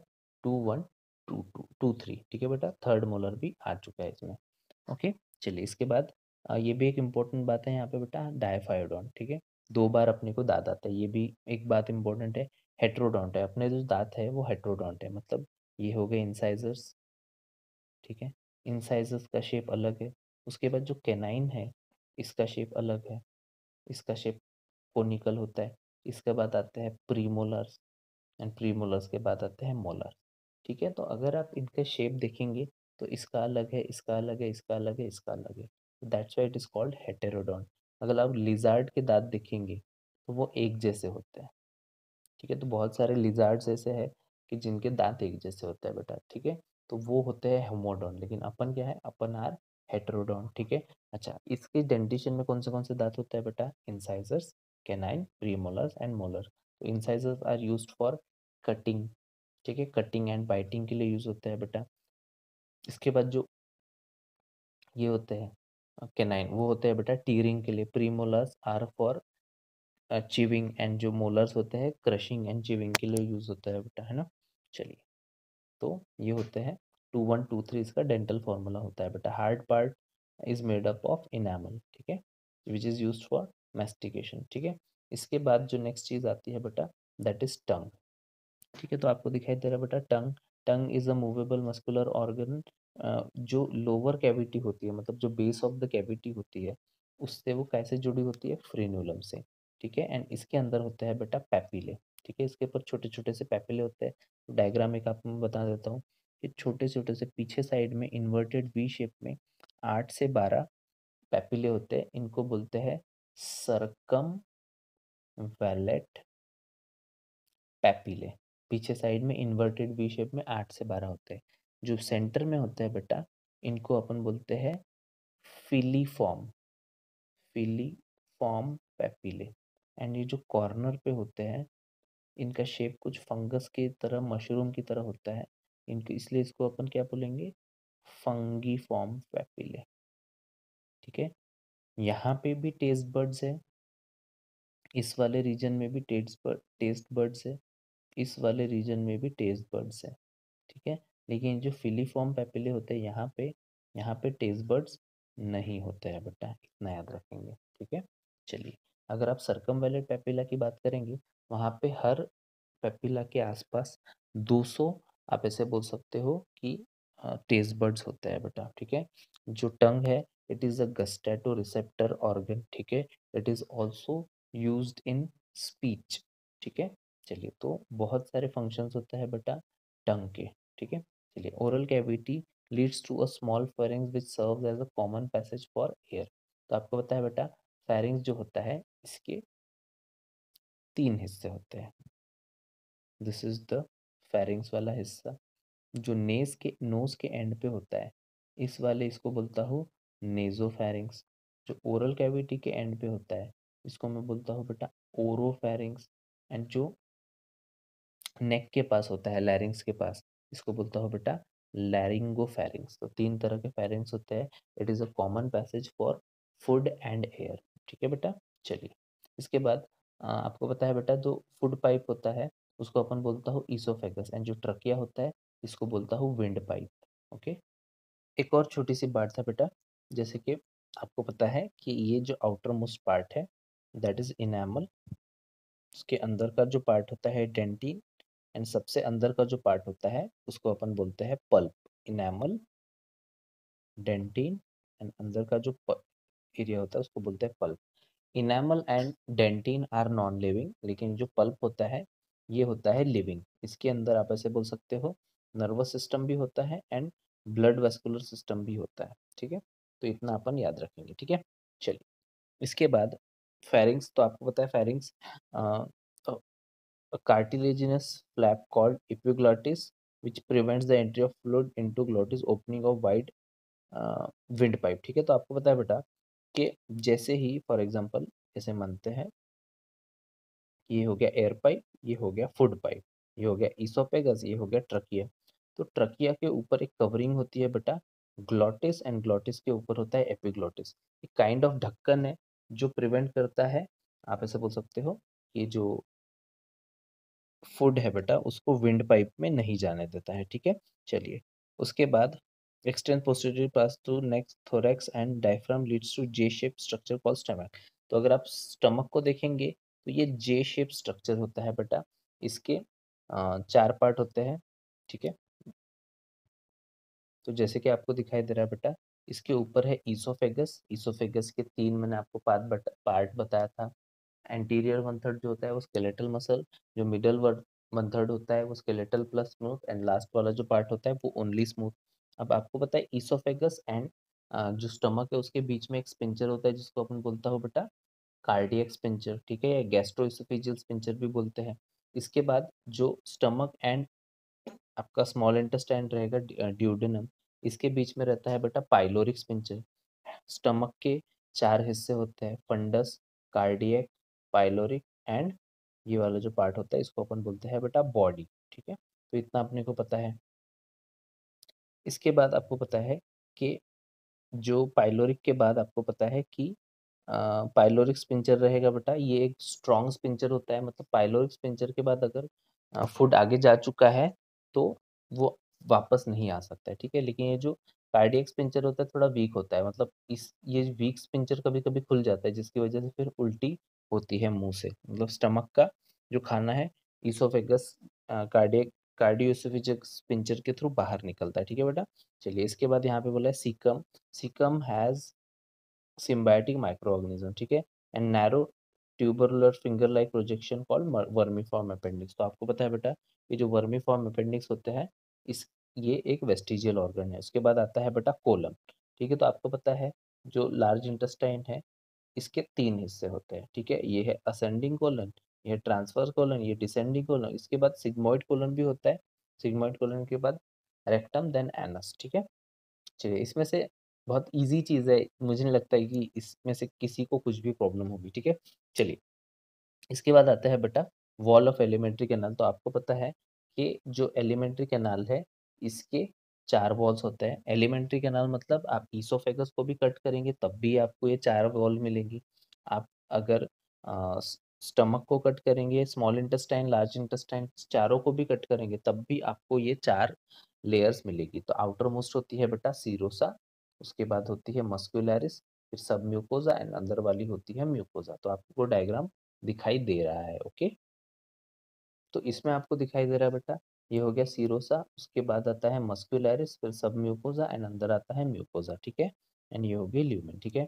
इसमें एक बात याद रखेंगे बेटा कि जो चीज आपकी स्मॉल इंटेस्टाइन में एंड लार्ज इंटेस्टाइन में है, जैसे मैं बोल रहा हूँ कि ये जो इनफोल्डिंग है म्यूकोजा की, ये म्यूकोजा की जो इनफोल्डिंग्स होती है, ये अगर स्टमक वाले एरिया में है तो स्टमक वाले एरिया में इसी इनफोल्डिंग को बोला जाता है बेटा गैस्ट्रिक रूगे। क्या बोला जाता है? गैस्ट्रिक रूगे। एंड अगर इंटेस्टाइन वाले हिस्से में ये म्यूकोसा के जो इनफोल्डिंग होते हैं, इनको बोलते हैं बेटा विलाय, ठीक है। तो ये बात याद रखेंगे अपन, ठीक है। चलिए, और इसके अंदर आप देख पा रहे हैं, आपके सामने एक डायग्राम आ चुका है बेटा, कि जिसके अंदर आपको दिखाई दे रहा है कि इसके अंदर जो नर्वस सिस्टम है, कौन से नर्वस सप्लाई हो रहा है, ठीक है। चलिए, तो ये भी आप एक बार देख लीजिएगा, ठीक है।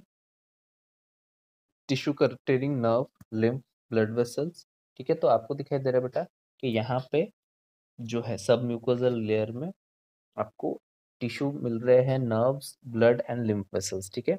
चलिए, इसके बाद in the duodenum part the gland is also present in submucosa, the innermost layer in in alimentary canal is mucosa, ठीक है। तो सबसे अंदर वाली जो लेयर है वो क्या है? म्यूकोजा।